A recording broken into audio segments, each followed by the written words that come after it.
talking about how when folks say hi, good evening, thanks for coming.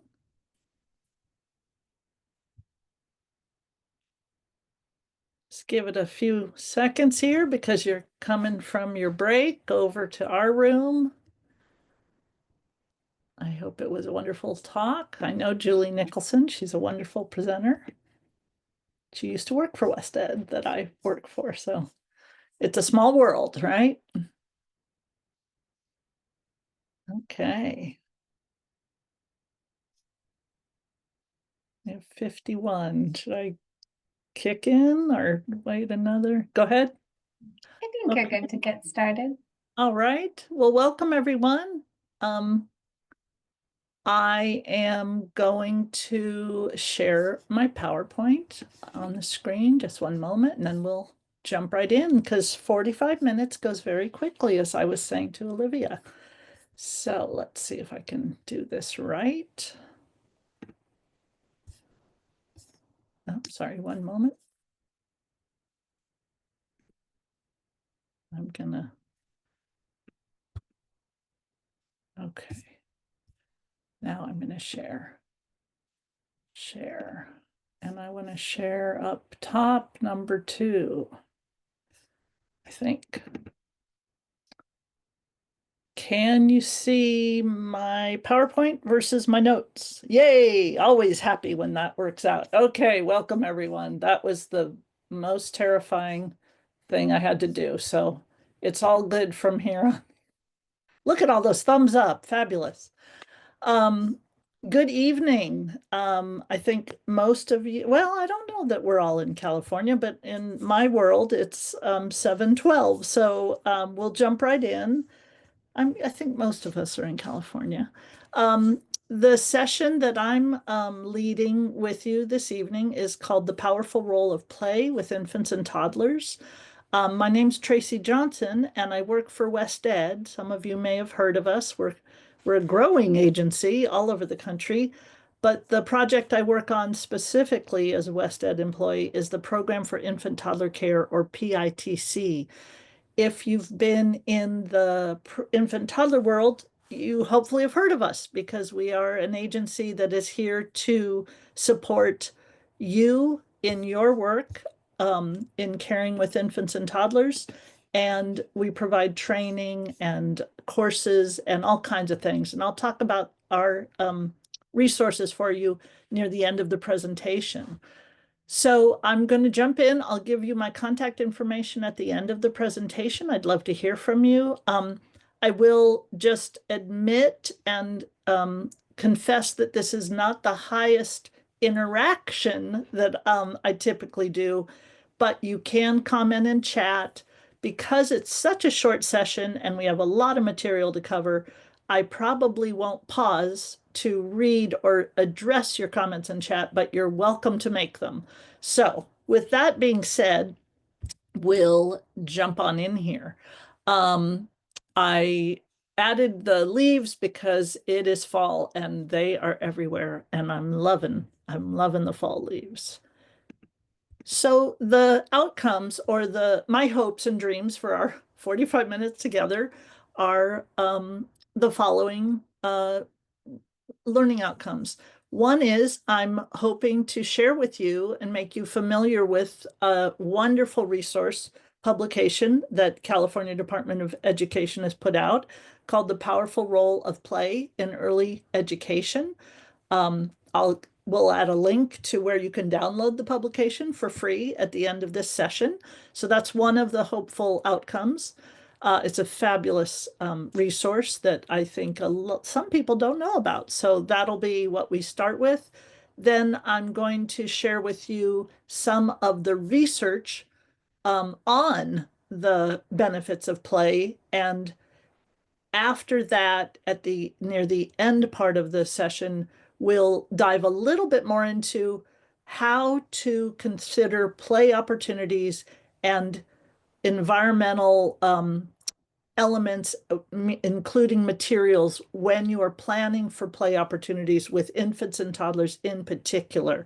So that's the world we're going into. It's really about 0 to 36-month-olds, But this publication I'm going to share with you is very much directed at 0 to 5-year-olds. So you'll get a both and experience.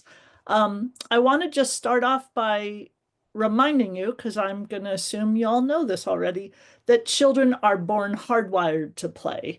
Through play, children notice what goes on around them and experiment with and joyfully investigate objects and people.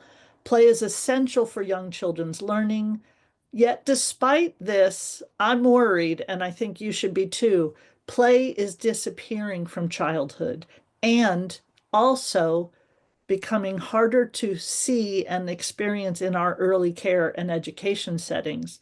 So this is a topic that's a very important one. And I'm guessing you're here maybe because one, you work with infants and toddlers. Two, you want to become an advocate for the power of play, especially with our youngest children. So those are the hopes for our time together. And we're going to jump right in. So the first few slides are a very high overview of the publication that I want to share with you. The title of it, as I've mentioned, is The Powerful Role of Play in Early Education, put out by CDE just in 21. So it's a new publication. It is, I'll offer you a link to the full publication, as I mentioned, to download at the end of the session. You can download it for no cost. I also wanted to just note that all of the quotes that you see or any research cited in this presentation, all of those quotes that are used on these slides come from this very document. So that everything you'll see cited is extrapolated from this powerful role of play in early education document. It is essentially a publication. It's a book if you get your hands on a hard copy. Otherwise, it's an ebook for you. So again, a high overview. I just want to give you a little sense of what is included in this publication, this resource, so that you can download it later and take your time to review it and gain. There's a lot of good material in here. So there's 6 chapters in this publication. They cover everything from a continuum of play-based learning in chapter 1, all the way through every element of play that you can possibly think of, all the way to how trauma-informed, how to implement a trauma-informed approach to play-based learning. So everything about play and what we need to know to be excellent professionals and advocates for play is included in the publication. We're going to pull out just a few concepts from this very rich publication to go a little bit deeper into in this session. Obviously, we can't do a deep dive because, again, we're together for only about 45 minutes, but you will have access to this publication at your leisure, and you can look at it and read it and put it under your pillow because it's a good resource. Here are a few of the high level concepts and elements that are included in this document. It really highlights that there have been decades of child development research and the foundational principles about that child development research related to how young children learn best are included in this publication. I'm going to just go over a few of them, and they'll be woven into the rest of the session that we'll have together. Some of the points that this document, this resource makes very well is that children learn best when they're active, engaged, and minds on. I love that phrase. It's not just hands on, but minds on. Children learn when they can engage in the process of generating their own ideas or hypotheses. I don't know ever how to say that. And then testing those theories or ideas and then building on that understanding. So you know, and I know that young children are very much like scientists and they're generating these new ideas. they're exploring them, they're experimenting with them. And we also know, and this is absolutely true for infants and toddlers, that children learn best when their social and emotional needs are met and when they're able to interact with the responsive and caring adults and peers. I could not do a session on infants and toddlers and not stress that piece. Older children need these important individuals as well, but infants and toddlers almost cannot learn without these caring, responsive adults in their life, and peers. Peers too are important. So on the slide, there's a few high level kind of concepts that the publication includes. That research supports recognizing play as a learning tool. I think it's the most effective learning tool that we have access to. Play is not one size fits all. It is on a continuum, and that's really just saying that children come to their play in their own way. There's all kinds of different kinds of play. In general, we are going to come up with our own, I'm going to share with you a definition of play as we are referring to it in this session. And also, again and again, I will stress this, that play supports integrated learning. And that simply means that play, true, authentic play, supports learning in all domains across all of a child's development. So those are some of the key elements of what is included in this document. So that was a high level, very fast overview, but we're going to come back and I will try to call out when I'm citing something that's also in this publication that we just touched base on. Okay. Now, I'd love you to take just a deep breath. I know you already were in the keynote and it's getting late, so don't fall asleep, but close your eyes if you feel like it. And I would love you to just sink into your chair or your bed or your couch and think about one of your favorite childhood memories of play. And I'm not going to define what play is yet, but just one of your favorite childhood memories of play. So just think about that for a minute and I'll be quiet, which is hard for me. Just one sec.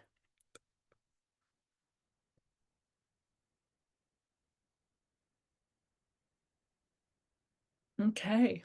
I didn't give you a lot of time, but I gave you a little time. So I would love you to answer the questions I'm going to ask you now in your own mind. We don't have time to write them all in chat. If I had 2 hours, I'd be asking you to raise your hand and talk. So here are some questions I'd love you to think about when you were thinking about that play memory that I just asked you to consider. Was the play located outside? Did the play maybe involve friends or family? Or were you with a familiar person? Who was with you during that play? Did the play involve some pretending, some imagination? Did the play take place over time? And by that, I mean, maybe you played this same game or activity over years in your childhood. And also, when you were playing in this way, perhaps it was also for like hours on end. You could potentially play whatever this was that your play involved. Were there elements in that favorite childhood memory of play that involved things you created yourself, homemade, so to speak, props or play materials that were either invented by you or maybe a friend that was playing with you? Were there some risks involved in that play? And the last question, I know I'm just throwing a lot of questions at you, so just let them wash over you and think about it. Were there any sensory memories related to the play? And what I mean by that is, what did the play look like? What were the smells associated with that play? Were there sounds that came back to you?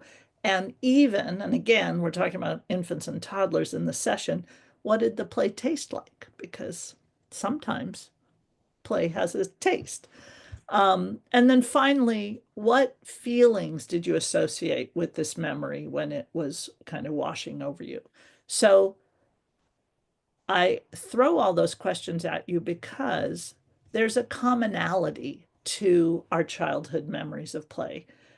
They are the typical things that many people, not everyone, remember when they're asked to think about their childhood play are these elements on the slide that very often your memory of a favorite childhood play experience was something you chose to do. It was a child chosen experience. It also is very common that that experience was outside and or involving some element of nature. It often is true for many people that that play experience involved maybe a risk or a challenge the child chose to take on. And also, lastly, that often the memory involves a friend, family member, or a pet. So those are some elements of what we remember as play in from our childhood, but powerful and lifelong memories.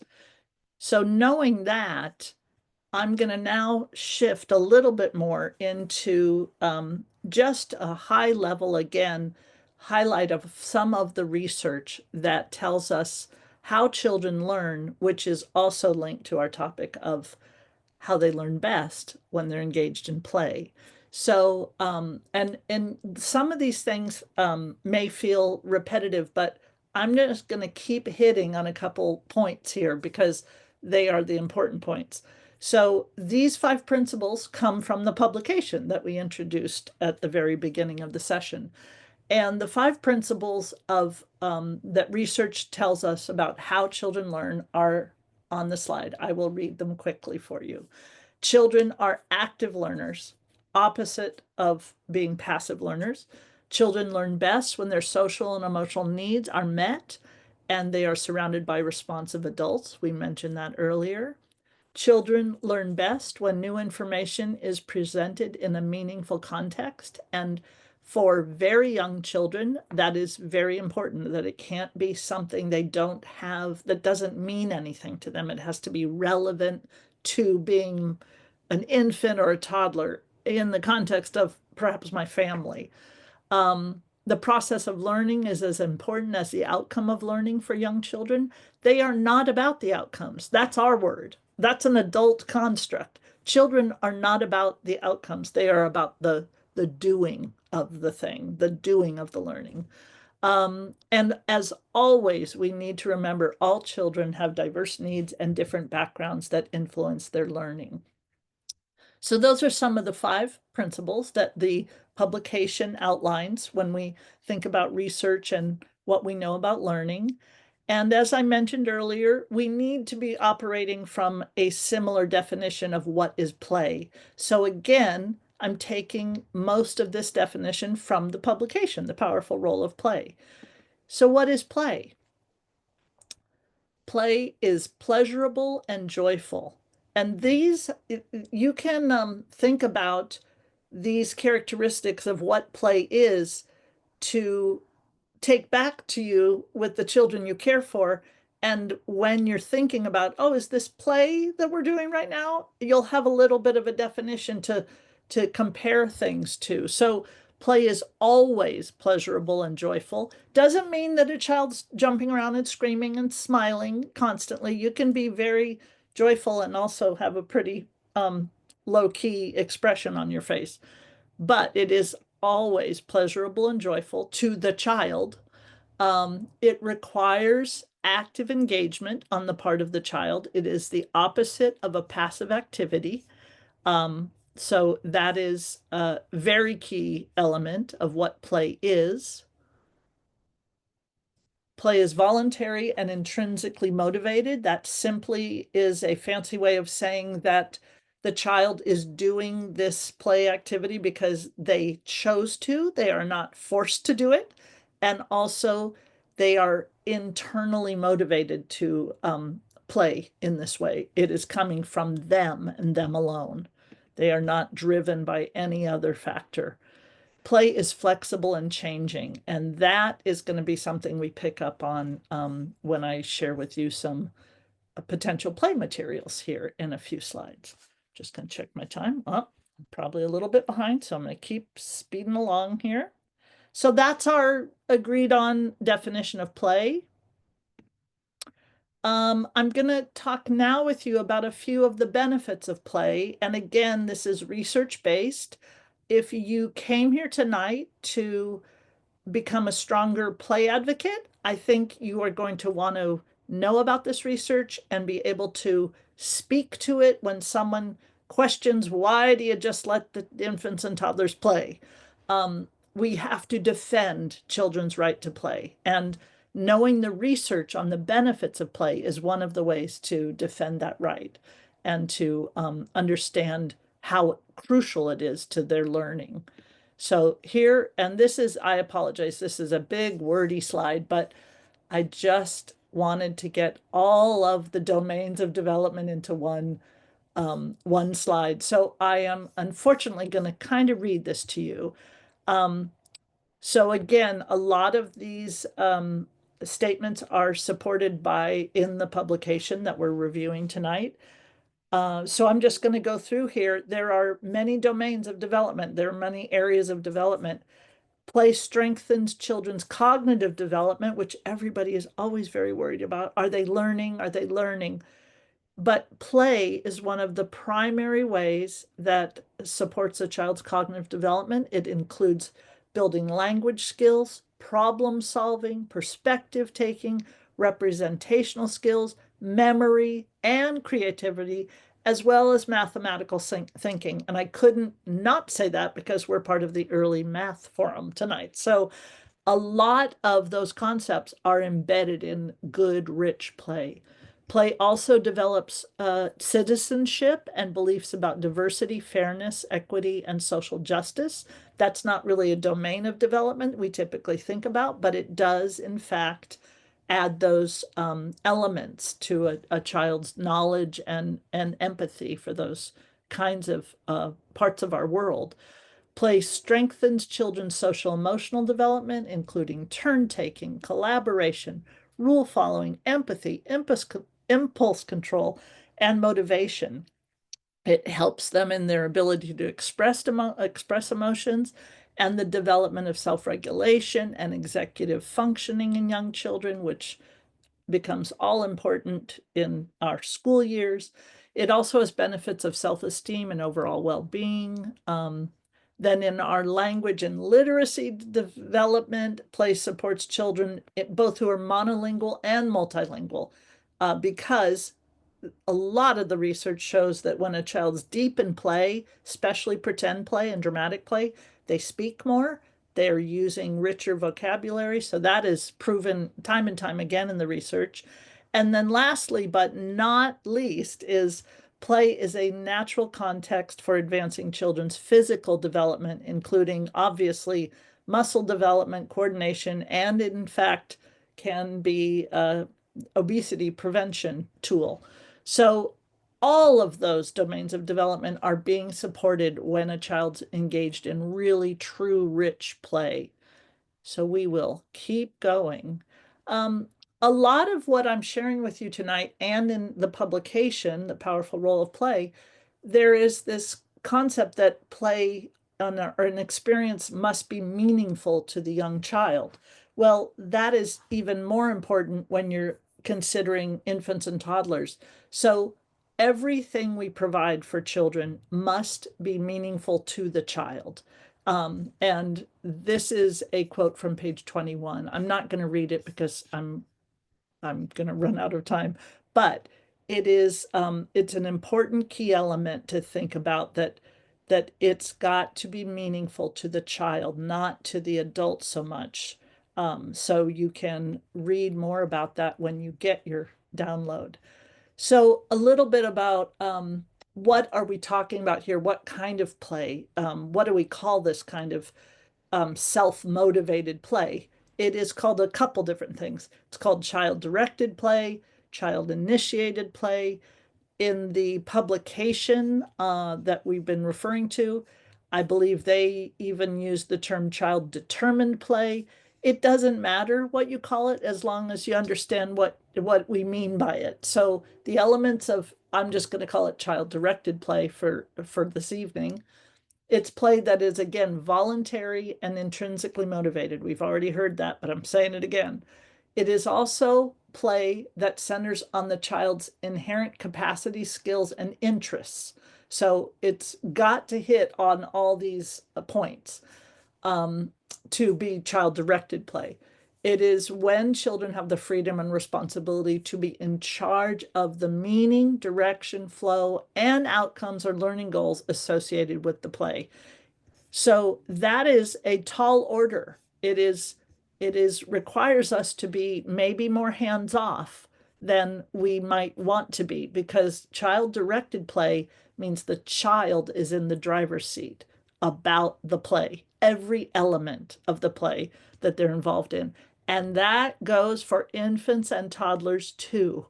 We do tend to underestimate what very young children are capable of, but if you really watch an infant, they know exactly what they're interested in. And it's our job to notice it and give them some materials and an environment that builds on that interest, which I hope to get to here in a moment. Um, how am I doing? Oh boy, I got like what, 10 minutes, I think. So I'm going to gloss over a few of these slides, but again, these are elements of what makes play child directed or child initiated. The child's in the driver's seat. They make the choices. You'll notice how many times the word own is used in this phrase, excuse me, in this slide. It is the child's own direction that they want to take the play in. They're solving their own problems. They are the designer of their play. So nowhere here are we talking about adult directed play, because that tends to not be as rich and meaningful. So for a minute, I just threw in this slide because, again, I want to reorient you to infants and toddlers and what to expect from them. So this is just a one slide to highlight a few elements of infant toddler development that has to do with supporting their play. So infants follow their own learning agenda. I just said that. That's just better, more eloquently stated. Infants learn holistically. That simply means when I'm playing with the ball over here, I'm simultaneously feeling the ball, I'm getting some muscle growth, I'm learning maybe the word ball, I'm moving my body, all of my senses are engaged. That's holistic learning. Infants experience major developmental transitions in the first 3 years. That development happens no faster in any other time of life than in infancy.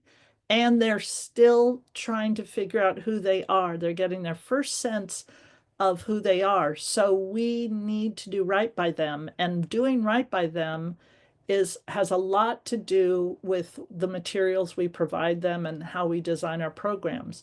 That being said, too, I cannot skip over the importance of family and culture when we are thinking about what are the play materials that we're going to provide in our infant toddler programs, in any program, but really important for the youngest child who's away from their parent in care for the first time in their life.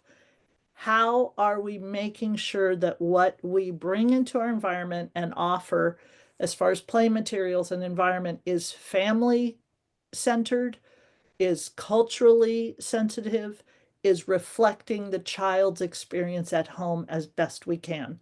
We can't always replicate that environment, but we sure as heck better consider it and think about everything we put into the environment as far as how is it linguistically appropriate for this child, uh, and culturally appropriate and family appropriate is how I like to think about it. So I just wanted to highlight that. From here forward, I'm going to share with you some examples. We're okay. We have 15 minutes. Okay, we're all right.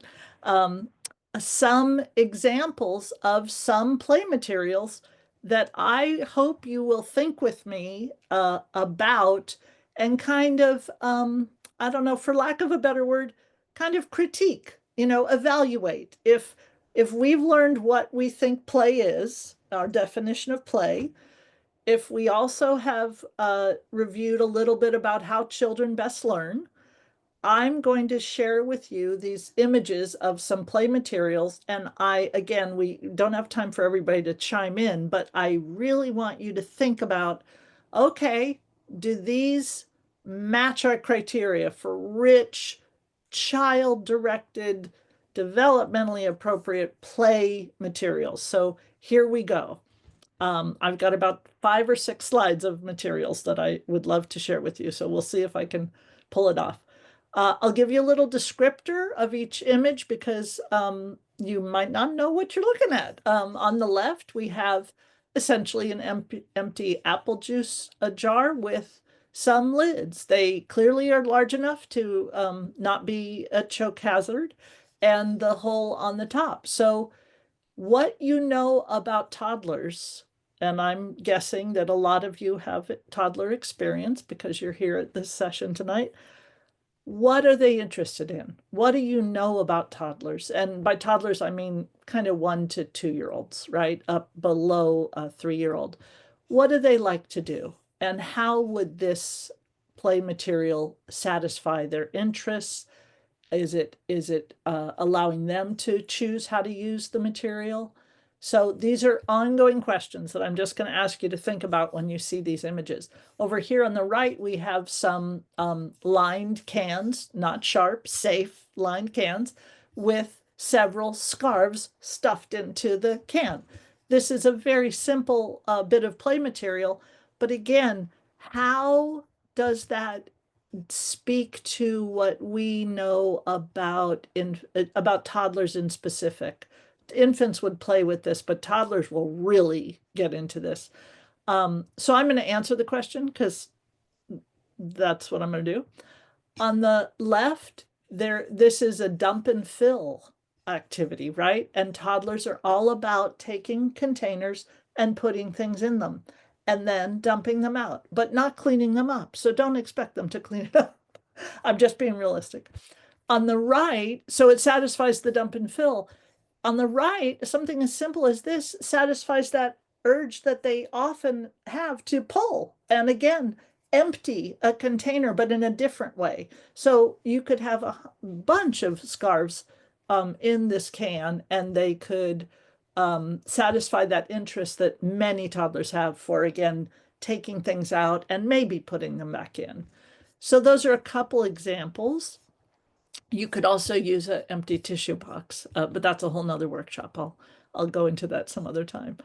Um, so again, whenever we put anything in the infant toddler environment, we need to make sure that it is speaking to their interest and not something we just think is cute or was in a catalog. So again, here are, and all of the materials I'm sharing with you tonight are almost no cost. They are things found around the house. I'm not saying in any way to go out and purchase any of these things. None of them were paid for. They were just found. So on the left, we have some lids that were just strung onto a string. They don't come off necessarily, but again, how does this speak to an infant or toddler's interests? And how would it engage them? And how would it let them be in the driver's seat? So they could do whatever they want with this. They might wear it as a necklace. They might drag it around. They might bang it on something else because they're about cause and effect at that age. They want to know what noises they can make. And they want to know, why is it quiet when I hit the carpet? And why is it loud when I hit this wooden shelf? So that's an example of something that might pique their interest or align with their interest. Over here again, we have a put in, take out kind of a situation. Simple clothespins with old bottles that are easy to get the clothespin in, but a little bit of challenge to get it out. So again, there's problem solving when you provide these kinds of materials. There's all kinds of self-driven play that children can engage in when they're given these very open-ended play materials that don't tell them what they must do with the material, but allows them to be in the driver's seat. And all of the research we just reviewed says that's when they do their best learning. So I'm going to keep repeating myself because these are the crucial elements. Um, I want to bring in one of my heroines in my career. Her name is Magda Gerber, and she was one of the leaders in the infant toddler field. And one of the reasons why I got into this work, she influenced our PITC philosophy very greatly. And she said very famously, she said she would look at materials that she was thinking about putting in the environment, and she would ask herself, she's one person, are these objects the ones that I would choose if I was an infant or a toddler? And I want you to ask the same question. Put yourself into that child's body, that 0 to 3-year-old, and look at the world and the materials from their perspective. You will then be much more likely to provide them with things and materials, objects, whatever you want to call them, that are going to align with their interests. And again, when the child is internally motivated to play with something, they do their best learning. So that's why I'm repeating this point. Here we have a couple other examples of some potential play materials. On the left, we have a picture of 3 children outside, well covered from the sun. So good for that provider. They have a lot of lemons at their disposal. They're real lemons. There's a shelf here where there's baskets, and the children are playing together with the lemons. So you could critique this in a number of ways, but the one I was hoping we could highlight is thinking about all the domains of development that are supported by their lemon play. And it seems very simple, but here you go. I'm going to share you what I think is happening. So under social emotional development, they are doing this together. This is a perfectly wonderful group of 3 children, which is great for toddlers. They don't operate well in large groups. 3 children, very close together physically, negotiating space. So it's a social moment. We don't know what they're saying, but you can bet there's some language happening. So that covers our language development. They're maybe talking about the color of that lemon, or using words to describe the smell of the lemon. They are also so it's supporting their physical development, because look how heavy that basket is. They are working on balancing so the lemons don't fall out of the basket. So that's physical development. They're trying to walk with these baskets, which is perceptual motor development. When you get into a little bit more direct cognitive development, they might again be, I don't know, maybe they're counting how many lemons they have, which are bigger, which are smaller lemons. They might be doing some problem solving with how many can I fit in my basket. They definitely are exploring number sense. And again, we're part of the early math forum, so I want to highlight that. So just in a simple activity of providing real lemons and a couple baskets to these children, you are supporting their development in all their areas of development, all domains of their development. On the right, we simply have some seashells that have a variety of textures, and they bring in, I would challenge you, they bring in a lot of the same areas of development. I'm not going to go through the seashells like I did the lemons, but think about that, about how if a toddler was interacting with these play materials, that's what I'm calling them, play materials, how would it support their various domains of development? So that's your homework. You can think about that when you look at your own shells. A couple more slides with some different materials that I think absolutely support a child's self-directed learning. On the left, we have, and the point here is bringing in nature and natural objects. Again, I'm betting that a lot of you with that childhood memory were outside when you had the memory, when you thought of where you were when you were playing. So here are three different examples of potential natural objects that also support a child's deep engagement and self-directed learning. On the left, I'm just going to call it out. We have what I fondly call tree cookies. They're basically just rounds of trees that were cut into slices. In the middle, we have a lovely container, wooden, large amount of pine cones. With toddlers, you need a lot of whatever it is. They don't like just a few.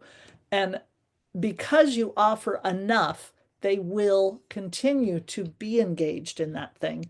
And they will do with these materials whatever they think they want to do. It is not that anybody needs to tell them what to do with these materials. On the left, we have the same child engaged with a little hand broom. So these are examples of, I don't know how natural the broom is, but it's kind of natural. They bring in textures, all of the elements that would keep that child engaged and let them do with the materials what they choose to do, which is what we call the kind of the highest level of play. I am going to read this quote. Let's see. Okay, we're almost out of time, but I'm going to read this quote because it's a really important one. Studies consistently show that a baby learns most and will likelier remember what they learn when they can control what's happening. It's those experiences they choose, not necessarily those chosen for them, that help them learn fastest and most completely.